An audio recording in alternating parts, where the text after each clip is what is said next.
कश्मीर में पहले चारों तरफ पहाड़ थे और बीच में सिर्फ पानी ही पानी था। Dal lake, Wular lake, Manasbal lake, ऐसी बहुत सारी झीलें थीं। इंसानों के लिए यहाँ रहना मुश्किल था, मगर फिर इंसानों ने पानी से दोस्ती कर ली और इन झीलों के किनारे आबाद हो गए। डल लेक का ये फ्लोटिंग मार्केट इसी सदियों पुरानी सभ्यता का गवाह है। यहाँ पहुँचने के लिए एक दिन पहले से आपको श्रीनगर के डल गेट से शिकारा की बुकिंग करनी होती है। फिर वो आपको इस मार्केट में घुमाने ले जाते हैं।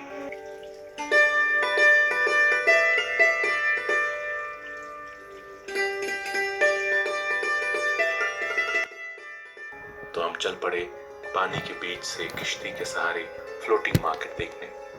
इस नहरनुमा पानी के रास्ते हमारी किश्ती चल रही थी। आसपास खूबसूरत नज़ारे। मन ही मन सोच रहा था कि इतने दिन से कश्मीर में हूँ, लेकिन इतनी खूबसूरत सुबह कभी नहीं देखी थी। इस किश्ती पर बैठे बैठे मैं कुदरत के सामने, इस लेक के सामने बहुत छोटा महसूस कर रहा था। सिर्फ एक हिस्सा, चारों तरफ हरियाली, पानी में तैरते कमल, मछलियों की तलाश में टहलते बगुले और कई सारे पक्षी, वाटर एनिमल्स जिनका नाम भी नहीं जानता मैं। जैसे जैसे किश्ती आगे बढ़ रही थी वैसे वैसे उजाला भी होता जा रहा था और इन सुंदर रास्तों से होते हुए हम फाइनली पहुंच गए फ्लोटिंग मार्केट।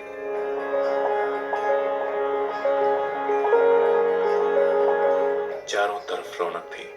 किश्तियां सब्जियों से सजी थीं और शिकारे सैलानियों से।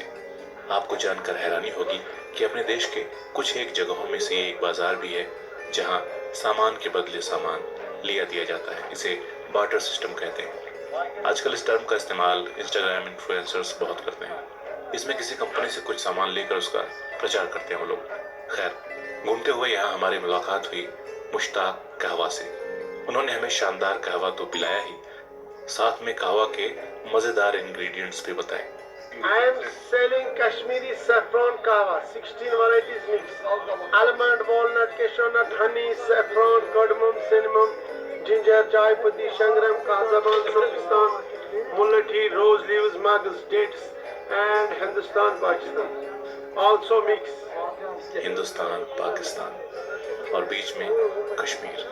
टकराती किश्तियों और अपने काम में मशगूल व्यापारियों को देखते हुए ये यकीन करना मुश्किल हो रहा था कि ये जगह असली है, लोग असली हैं और कोई नाटक नहीं चल रहा, बल्कि ये इनकी रोजमर्रा की जिंदगी का हिस्सा है, इनका काम है। लेकिन हैरान होने वाला मैं अकेला नहीं था। देश दुनिया से लोग आए थे इन्हें देखने के लिए। कुछ तस्वीरें उतार रहे थे, कुछ किश्तियां गिन रहे थे और कुछ शायद किसी को याद कर रहे थे। फिर धीरे धीरे सूरज निकलने लगा और 7 बजते बजते बाजार की रौनक भी खत्म होने लगी। फिर हम भी वहां से निकले। वापस आते हुए सूरज को देख रहा था। ऐसा लग रहा था जैसे सूरज उगने से पहले किसी दूसरी दुनिया में था, किसी जादुई शो में था जो अब खत्म हो गया है। वापस आते आते भी दिल कर रहा था कि इन पानी के रास्तों को, इन घरों को, इन किश्तियों को, इस डल लेक को जी भर के देख लूं। बहुत ही शानदार अनुभव रहा।